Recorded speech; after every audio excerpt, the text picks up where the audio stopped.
ಇವತ್ತು ನಮ್ಮ body building ಪ್ರೆಪ್ನ second day ಜಿಮ್ನಲ್ಲಿ ಎಲ್ಲರೂ ಮಾಡೋ ಕಾಮನ್ ಮಿಸ್ಟೇಕ್ ಅಂದರೆ ಈಗೋ ಲಿಫ್ಟಿಂಗ್ ಮಾಡೋದು. ಅಂದರೆ ಆಗದೆ ಇರೋ ವೆಯ್ಟ್ನ ಲಿಫ್ಟ್ ಮಾಡೋಕ್ಕೆ ಹೋಗೋದು. ಮೊದಲು ಬಿಲ್ಡಿಂಗ್ ಮಾಡೋವಾಗ ಸ್ಟ್ರೆಂತ್ ಮ್ಯಾಟರ್ ಆಗುತ್ತೆ, ಆದರೆ ಆ ಸ್ಟ್ರೆಂತ್ನ ಯೂಸ್ ಮಾಡಿಕೊಂಡು ಹೇಗೆ ಕ್ವಾಲಿಟಿ ರೆಪ್ಸ್ನ ಮಾಡ್ತೀರಾ ಅದು ಕ್ವಾಲಿಟಿ ಮಸಲ್ನ ಬಿಲ್ಡ್ ಮಾಡುತ್ತೆ. ಸ್ಲೋ ಆಗಿ ಬರಲಿ.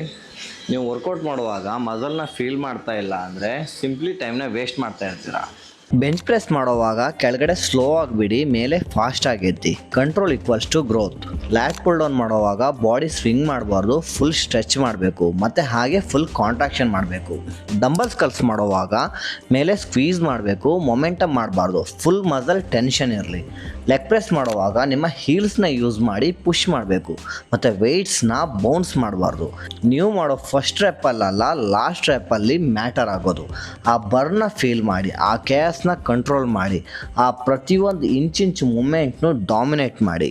ಈಗೋ ಲಿಫ್ಟಿಂಗ್ ಬಿಟ್ಟಾಕಿ ಸ್ಟ್ರೆಂತ್ ಅಂದರೆ ನೀವು ಎಷ್ಟು ಲಿಫ್ಟ್ ಮಾಡ್ತೀರೋ ಅನ್ನೋದಲ್ಲ. ಅನ್ಕಂಟ್ರೋಲ್ ರೆಪ್ಸ್ ಏನನ್ನೂ ಬಿಲ್ಡ್ ಮಾಡೋದಿಲ್ಲ, ಕಂಟ್ರೋಲ್ ರೆಪ್ಸ್ ಮಾತ್ರ ಮಸಲ್ ಬಿಲ್ಡ್ ಮಾಡೋದು. ಡೇ 2 ಮುಗೀತು. ಡೇ 3ಯಲ್ಲಿ ಡಯಟ್ ಬಗ್ಗೆ ತಿಳ್ಕೊಳ್ಳೋಣ.